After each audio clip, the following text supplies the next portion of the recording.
Hi friends, welcome to Jeeva Sumathi channel. இன்றைக்கி நம்ம சேனலில் கிராமத்து முறையில் மசாலா அரைச்சி வச்ச ஒரு மீன் குழம்பு தான் பார்க்க போகிறோம். வாங்க வீடியோக்குள்ளே போகலாம். அடி நீதான் என் சந்தோஷம், பூவெல்லாம் உன் வாசம், நீ பேசும் பேச்செல்லாம் நான் கேட்கும் சங்கீதம்.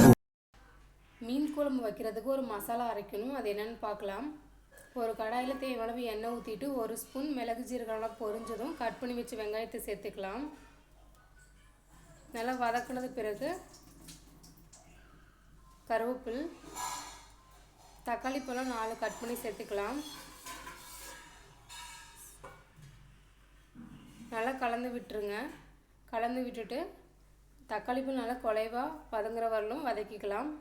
அதோட ஒரு மூடி தேங்காய் கட் பண்ணி சேர்த்துக்கலாம். அதையும் சேர்த்து நல்லா குலைவாக வதக்கிக்குங்க. நம்ம வதக்குறதுல தான் அந்த மீன் குழம்பு டேஸ்ட்டே இருக்குது.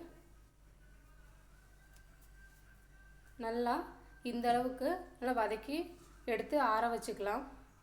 ஆற வச்சின பிறகு ஒரு மிக்ஸி ஜாரில் நம்ம வணக்கின அந்த மசாலாவை போட்டு நல்லா கொரன்னு கொஞ்சம் அரைச்சி எடுத்து ஒரு பவுலில் ஊற்றிக்கலாம்.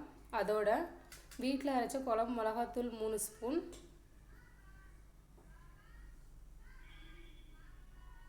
மஞ்சத்தூள் 1/4 ஸ்பூன், வரமிளகாய் தூள் 1 ஸ்பூன், மீன் மசாலா 1 ஸ்பூன், மல்லித்தூள் 1/2 ஸ்பூன் இதையும் சேர்த்துக்கலாம்.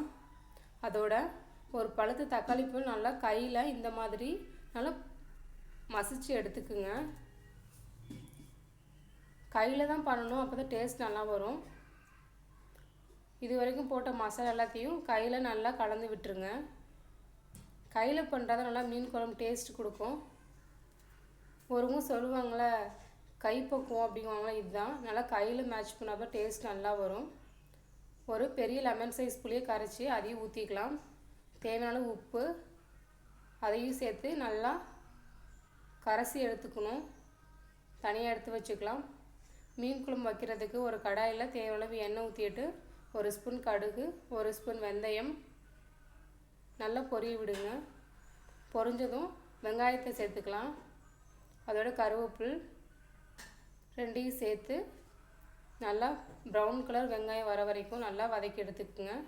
அதோட 1 ஸ்பூன் இஞ்சி பூண்டு பேஸ்ட்டு அதையும் சேர்த்துட்டு இந்த அளவுக்கு நல்லா வதக்கி எடுத்துக்கோங்க. வரமிளகாய்த்தூள் 1 ஸ்பூன் எண்ணெயிலே போட்டுருங்க, அப்போ தான் ஃப்ளேவர் நல்லாயிருக்கும், கலர் கொடுக்கும்.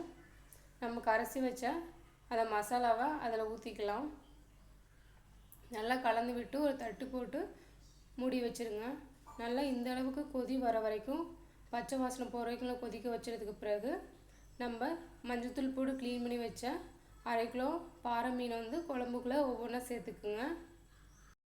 மீன் குழம்பு நல்லா டேஸ்ட்டாக வர்றதுக்கு ஒரு டிப்ஸ் இருக்குது. என்னென்னு பார்த்தீங்கன்னா, மீன் போட்டது ஒரு சில பேர் சீக்கிரமாக ஆஃப் பண்ணிடுவாங்க. அப்படி பண்ணக்கூடாது. நல்லா தள நல்லா கொதித்து வரணும். அப்போ தான் எந்த மீன் எடுத்தோமோ அந்த மீனோட டேஸ்ட்டு குழம்புல இறங்கி ரொம்ப டேஸ்ட்டாக இருக்கும். இந்த மாதிரி நல்லா தளன்னு கொதித்து வந்தால் நம்ம கிராமத்து முறையில் மசாலா அரைச்சி வச்ச மீன் குழம்பு சூப்பராக ரெடி ஆகிடுச்சுங்க. நீங்களும் இந்த மாதிரி வீட்டில் ட்ரை பண்ணி பார்த்துட்டு மறக்காமல் கமெண்ட் பண்ணுங்கள். நெக்ஸ்ட் வீடியோவில் பார்க்கலாம். டட்டா.